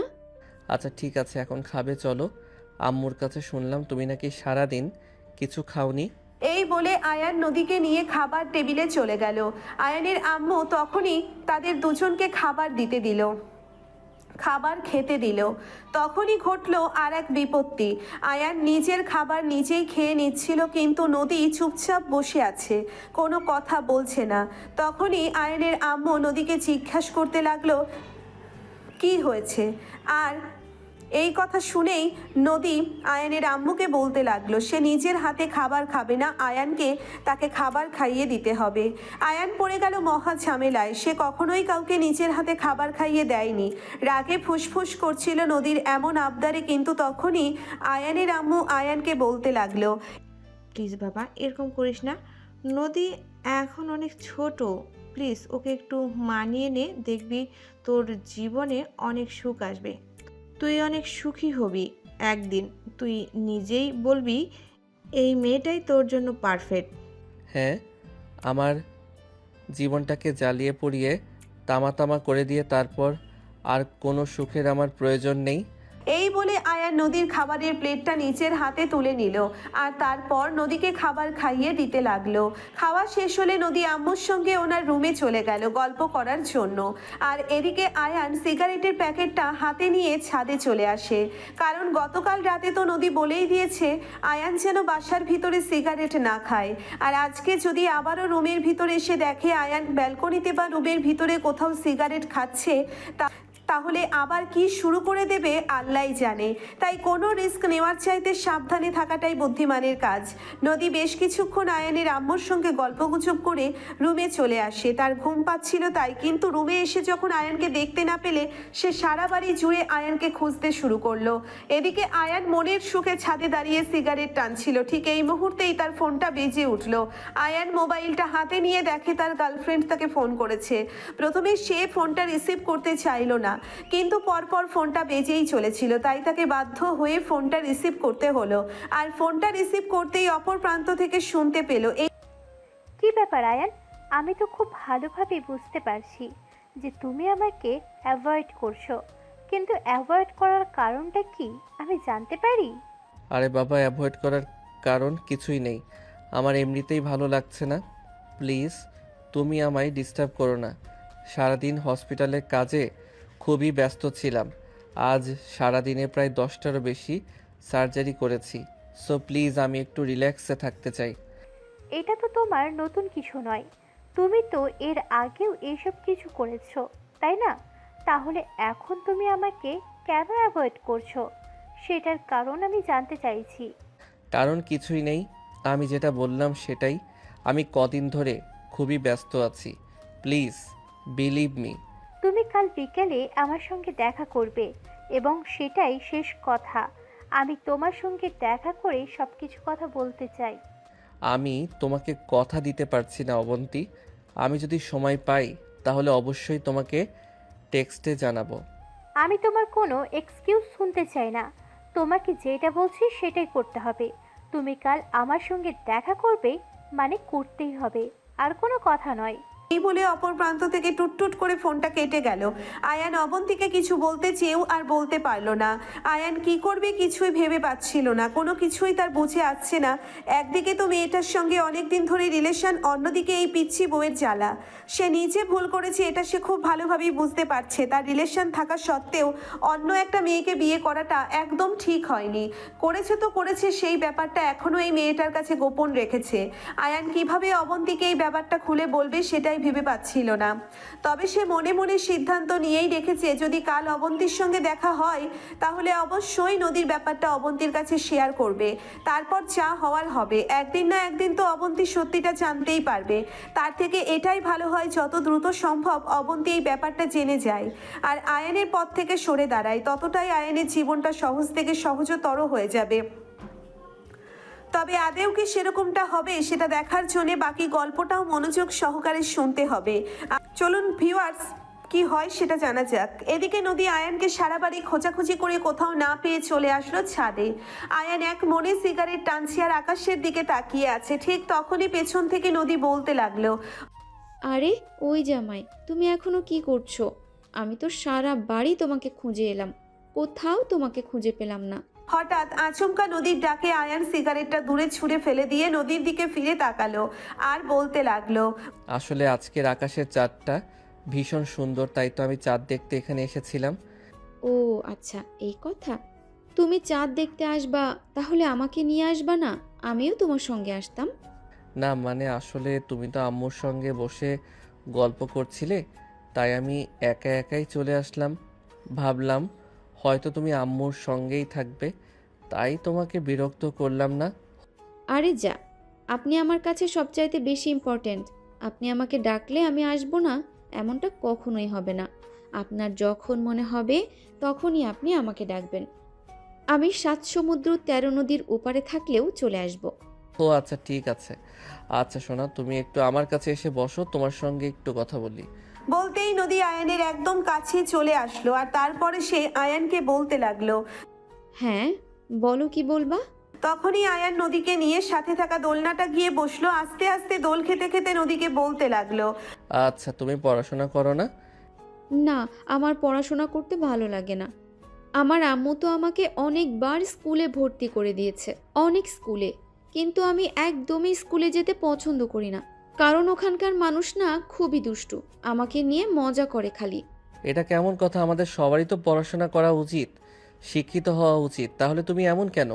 শোনো, তোমাকে একটা কথা বলি, তুমি যদি আমার সঙ্গে থাকতে চাও তাহলে তোমাকে পড়াশোনা করতে হবে। আমি আগামীকালকে তোমাকে স্কুলে ভর্তি করে দেব। না, আমি পড়াশোনা করব না। আমি তো বললাম আমার পড়াশোনা করতে ভালো লাগে না, আমি পড়াশোনা করতে পারবো না। তুমি যদি পড়াশোনা না করো তাহলে কিন্তু আমি তোমাকে আমার সঙ্গে থাকতে দেব না, এই বলে দিলাম। বলতেই নদী তখনই আবারও কান্না শুরু করে দিল। অনেকক্ষণ ধরে কান্না করে চললো আয়ান, কোনোভাবেই নদীর কান্না থামাতে পারছিল না। অনেকক্ষণ পর নদীর কান্নার গতি কিছুটা কমে আসলো আর তখনই আয়ান বলতে লাগলো। আরে এই মেয়ে, কী সমস্যা তোমার? তুমি এভাবে কান্না করছো কেন?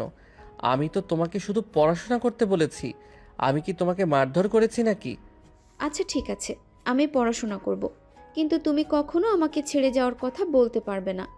তুমি যদি আমাকে ছেড়ে যাওয়ার কথা বলো তাহলে কিন্তু আমি তোমাকে মেরে ফেলবো। তোমাকে আমার সঙ্গেই থাকতে হবে। আচ্ছা ঠিক আছে, আমি তোমার সঙ্গেই থাকবো, আমি তোমাকে ছেড়ে কোথাও যাব না, কিন্তু তার জন্য তোমাকে ঠিকমতো পড়াশোনাটা করতে হবে। তুমি পড়াশোনা না করলে আমি তোমাকে ছেড়ে চলে যাব। এত কথা বলছো কেন? আমি তো বললাম আমি পড়াশোনা করব, কিন্তু তোমাকে আমার সঙ্গেই থাকতে হবে। তুমি আমাকে ছেড়ে কোথাও যেতে পারবে না, এটা আমাকে প্রমিস করতে হবে, তবেই আমি পড়াশোনা করব। তখন আয়ান নদীর হাত ধরে প্রমিস করলো সে নদীর সঙ্গেই থাকবে, নদীকে ছেড়ে কোথাও যাবে না। আর তারপর এই নদী রাজি হয়ে গেল পড়াশোনা করার জন্য। তাই আয়ান সেই দিনই তার আব্বু আম্মুর সঙ্গে এই ব্যাপারে কথা বলল। তার আব্বু আম্মুও রাজি হয়ে গেল নদীকে পড়াশোনা করতে দেওয়ার জন্য। তাই আয়ান এবং আর আয়ানের আব্বু আম্মু সবাই মিলে সিদ্ধান্ত নিল পরের দিনই নদীকে স্কুলে ভর্তি করে দিবে। কিন্তু তার জন্য নদীর বার্থ কার্ড আর আগের স্কুলের ছাড়পত্র লাগবে। এগুলো কোথাও পাওয়া যাবে সেগুলো তো একমাত্র নদীর আম্মুর কাছে থাকতে পারে। তাই আয়ানের আম্মু নদীর আম্মুকে ফোন দিল আর বলতে লাগলো। আসসালামু আলাইকুম বিয়ান সাহেবা, কেমন আছেন? ওয়ালাইকুম আসসালাম। এই তো আলহামদুলিল্লাহ, আল্লাহর রহমতে ভালোই আছি।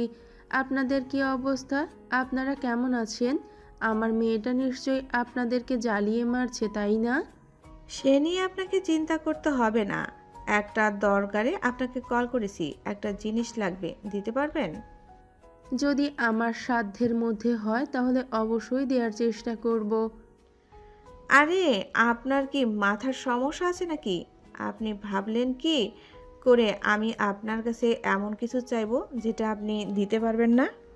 হ্যাঁ, সেটাও ঠিক। আমার আছেই বা কি, আর আপনাকে দেবই বা কি, বলুন না কি লাগবে।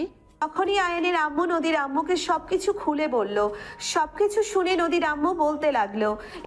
আচ্ছা ঠিক আছে বিয়ান সাহেব, আপনি কোনো চিন্তা করবেন না। আমি আগামীকাল সকালেই আমার ছেলেকে দিয়ে কাগজপত্রগুলো আপনার বাড়িতে পাঠিয়ে দিব। সকাল হলেই আপনি পেয়ে যাবেন। আচ্ছা ঠিক আছে, তাহলে তো খুবই ভালো। আর একটা কাজ করেন না, আমাদের বাড়িতে এসে একবার ঘুরে যান, মেয়েকে দেখে যান, ভালো লাগবে। আচ্ছা বিয়ান সাহেব, ঠিক আছে, আমি সময় করে আসব। এই বলে দুই বিয়ানের কথা শেষ করে ফোন রেখে দিল। আর এদিকে পরের দিন সকালবেলা নদীর ভাইয়া নদীর এই কাগজগুলো তার শ্বশুর বাড়িতে নিয়ে গেল। আয়ান ঘুম থেকে উঠে দেখতে পেল নদীর ভাইয়া কাগজগুলো দিয়ে তাদের বাড়িতে উপস্থিত ড্রয়িং রুমে বসে আছে। আয়ান সামনের দিকে এগিয়ে গেল, নদীর ভাইকে সালাম দিয়ে কৌশল বিনিময় করলো। বেশ কিছুক্ষণ দুজনে একসঙ্গে বসে গল্পগুজব করলো। নদী একটু আনম্যাচিওর হলেও তার ফ্যামিলির নদীর প্রত্যেকটা মানুষ খুবই ভালো, খুবই অমায়িক। তাদের ব্যবহার দেখেই বোঝা যায় মানুষের অর্থ সম্পদ থাকলেই শুধু মানুষ হয় না, ব্যবহার এবং ব্যক্তিত্ব বলতেও কিছু থাকতে হয়, যেটা নদীর পরিবারের প্রত্যেকটা মানুষের মধ্যে বিদ্যমান। বেশ কিছুক্ষণ গল্পগুজব করে আয়ান আর নদীর ভাইয়া দুজনেই খাবার টেবিলে বসে গেল নাস্তা করার জন্য। ঠিক এমন সময় নদী রুম থেকে বের হয়ে ডাইনিং রুমে চলে আসে। আয়ান এবং তার ভাইয়াকে একসঙ্গে খাবার টেবিলে দেখেই নদী একটু রেগে গেল আর বলতে লাগলো, তোমরা কেউই আমাকে ভালোবাসো না। তোমরা যদি আমাকে ভালোবাসতে তাহলে আমাকে রেখে তোমরা খাবার খেয়ে নিতে পারতে না। হঠাৎই পেছন থেকে বোনের কণ্ঠস্বর শুনে উঠে দাঁড়ায় নদীর ভাইয়া। তিনি বোনকে দেখে বলতে থাকেন, বোন, তুই ঘুম থেকে উঠে গেছিস? আমি তো ভেবেছিলাম তুই এখনো ঘুমাচ্ছিস। আসলে আমাদের বাড়িতে এত সকালে কখনো ঘুম থেকে উঠিসনি তো, তাই। তখনই নদী তার ভাইয়াকে চমকে দিয়ে বলতে লাগলো, আরে ভাইয়া, তখন আমি বাবার বাড়িতে ছিলাম। তখন তো আর আমার জামাই ছিল না। জামাইয়ের খেয়াল রাখতে হতো না। আমার জামাই আছে। আমার জামাই সকালবেলা অফিসে যাবে। এখন যদি আমি সকালবেলা ঘুম থেকে উঠে আমার জামাইয়ের কাজগুলো করে না দেই তাহলে কিভাবে যাবে বলো? নদীর এমন কথা শুনে ডাইনিং রুমে উপস্থিত সবাই হেসে কুপোকাত। তখনই নদী তাদের সবাইকে উদ্দেশ্য করে বলতে লাগলো, আরে কি হলো তোমাদের? তোমরা সবাই এভাবে হাসছো কেন? আমি হাসির কি বললাম সেটাই তো ভেবে পাচ্ছি না। আমার জামাইকে খেয়াল রাখতে হবে, এই কথাটাই তো আমি বললাম। এখানে হাসার কি আছে? পরিস্থিতি সামাল দিতে গিয়ে নদীর ভাইয়া নদীকে উদ্দেশ্য করে বলতে লাগলো, আসলে ব্যাপারটা সেরকম কিছু নয়।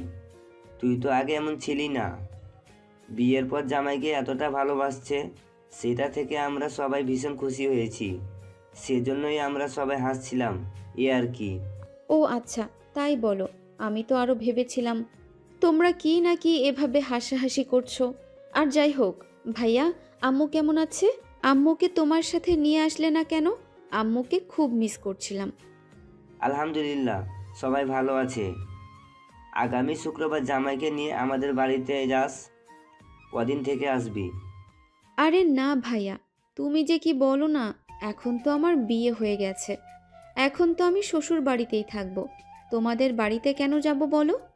আরে পাগলি বোন আমার, তোর বিয়ে হয়েছে সে তো বুঝলাম, কিন্তু এখন শ্বশুর বাড়িতেই থাকবি। কিন্তু তাই বলে আমাদের বাড়িতে একবারও যাবি না? সে যাব, কিন্তু থাকতে পারবো না। সকালে গেলে বিকেলে চলে আসব। কারণ আমার জামাই তো ডাক্তার।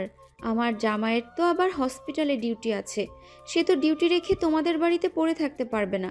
তার তো একটা রেসপন্সিবিলিটি আছে। সবাই অবাক হয়ে তাকিয়ে থাকেন নদীর দিকে। এখন সে খুব ভালোভাবেই গণী মানুষের মতো কথাবার্তা বলছে, তবে কেন মাঝে মধ্যে এভাবে বোকাচোদা আচরণ করে এটাই ভেবে পায় না তারা। শেষ সবে কোনো নজর না দিয়ে সবাই নিজেদের নাস্তা শেষ করলো।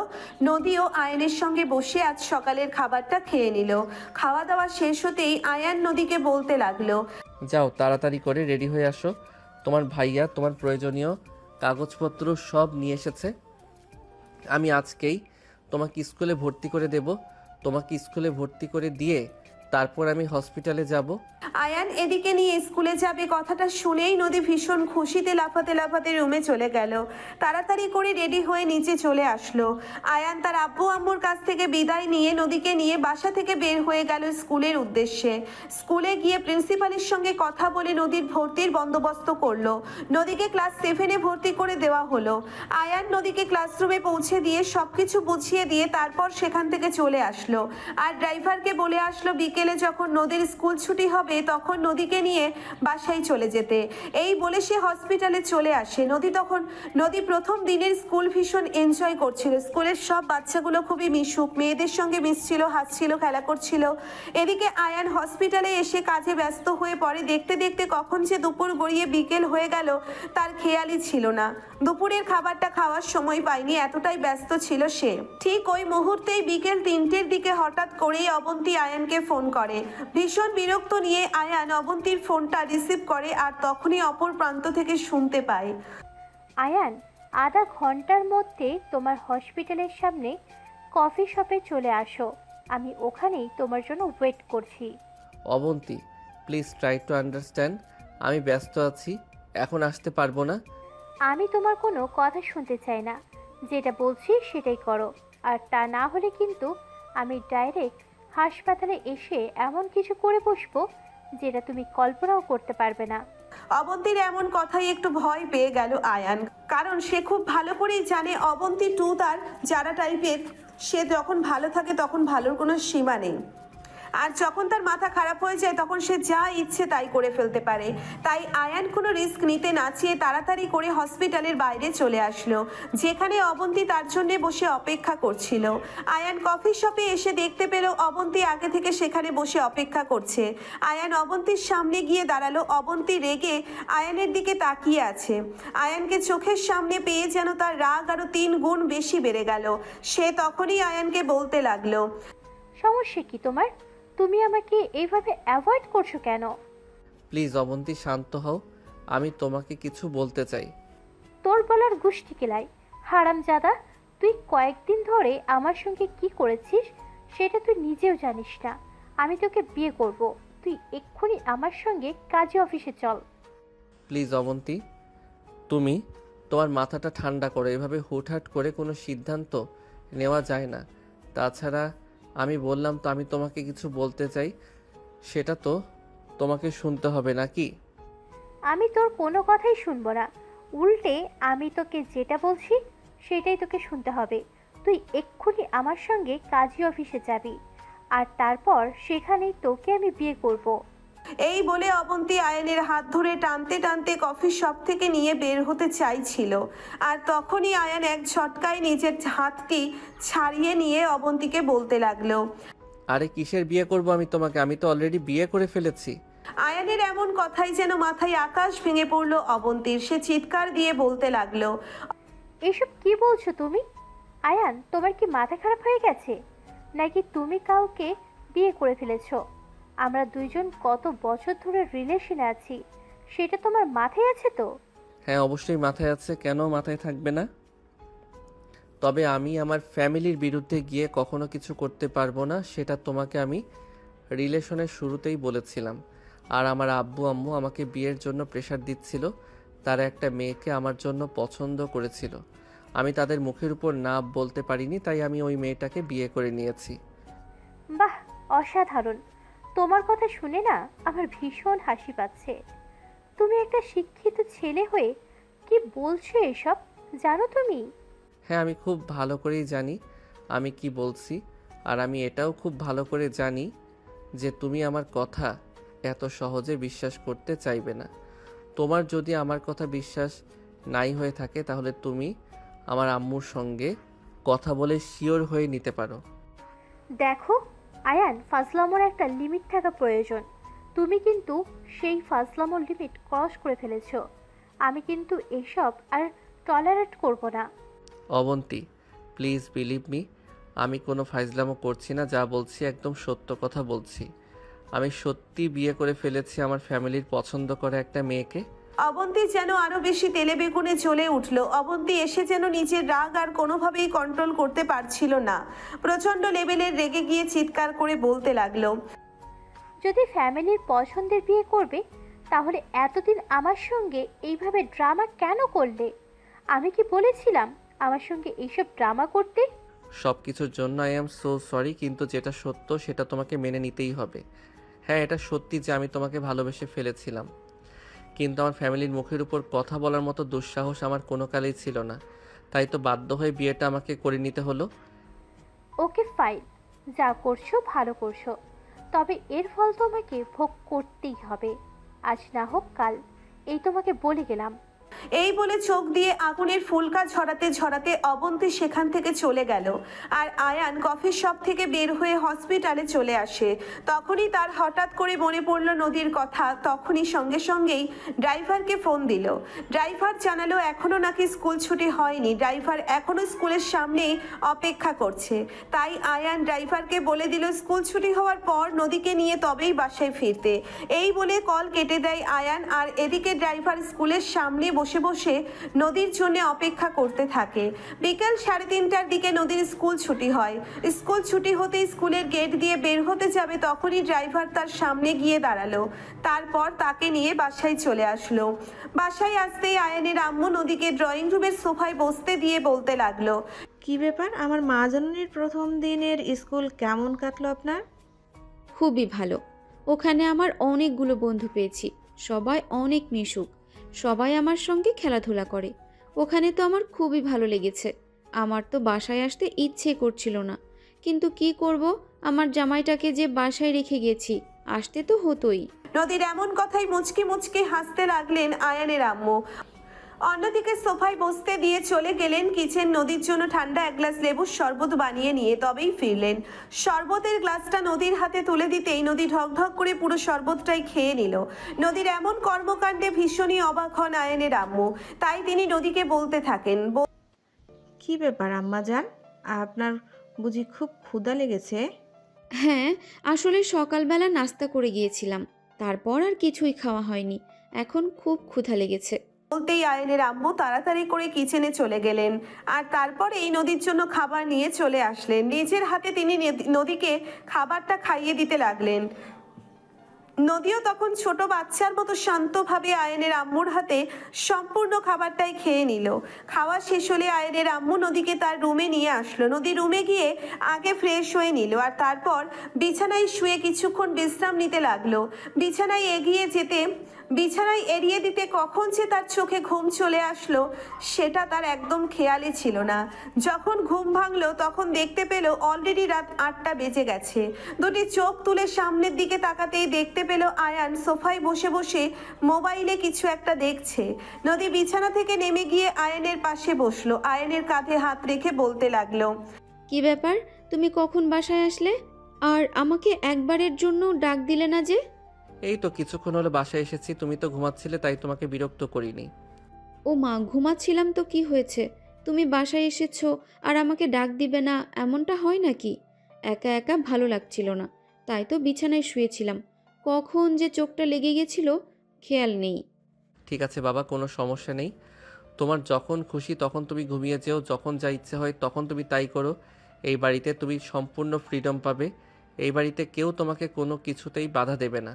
তুমি এখানে এতটাই স্বাধীনতায় থাকতে পারবে যতটা স্বাধীনতা তুমি তোমার বাবার বাড়িতেও ছিলে না।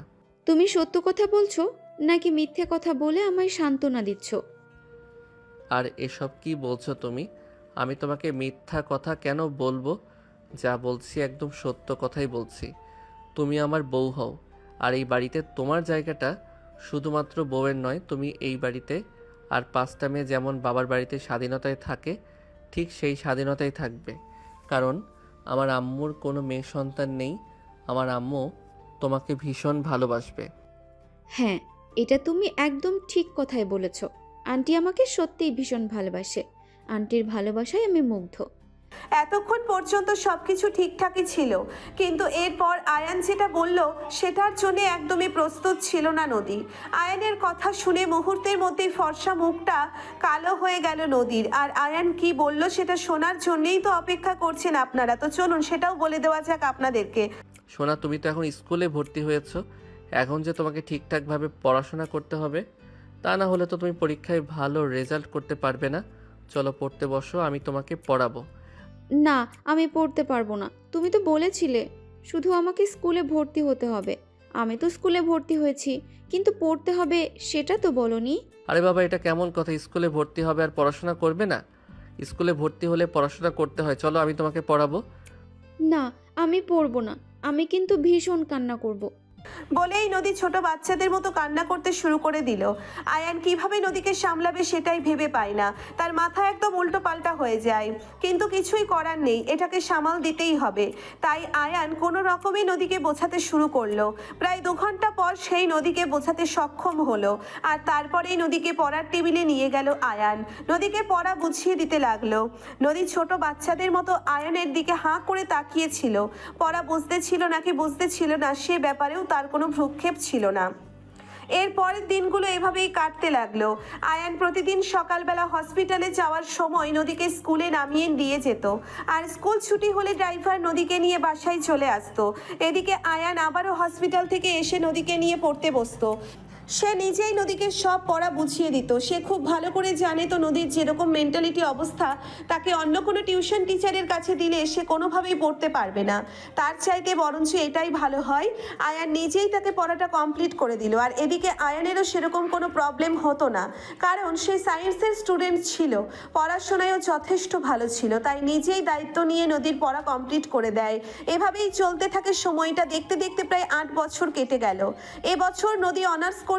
আগের মতো প্রকাশ মেয়েটা এখন আর নেই। এখন সে যথেষ্ট ম্যাচিওর হয়েছে, বুঝতে শিখেছে। তবে একটা ব্যাপার, সব কিছু বুঝলেও এখনো আয়ানকে সেভাবে নিজের কাছে টেনে নিতে পারেনি। এদিকে আয়ানও নদীর কাছ থেকে জোর করে কোনো কিছু কখনোই আদায় করতে চায় না। সে নদীকে নদীর মতো করেই ছেড়ে দিয়েছে। মনে মনে সিদ্ধান্ত নিয়েই রেখেছে, যেদিন নদী নিজের থেকে তার কাছে আসবে সেই দিনই সে নদীর কাছে স্বামীর অধিকার চাইবে, তার আগে নয়। আগামীকাল শুক্রবার, ভার্সিটি বন্ধ। নদী ভার্সিটি থেকে এসেই বেশ কিছুক্ষণ রুমে শুয়ে বিশ্রাম নিল। বিকেল হতে না হতেই নদী কিচেনে চলে গেল আর তার শাশুড়ি আম্মাকে বলতে লাগলো সে আজ নিজেই সবার জন্য রান্না করবে। যদিও নদী সবসময় পড়াশোনা নিয়েই ব্যস্ত থাকে, কিচেনের কাছে কখনোই তাকে দেখা যায় না।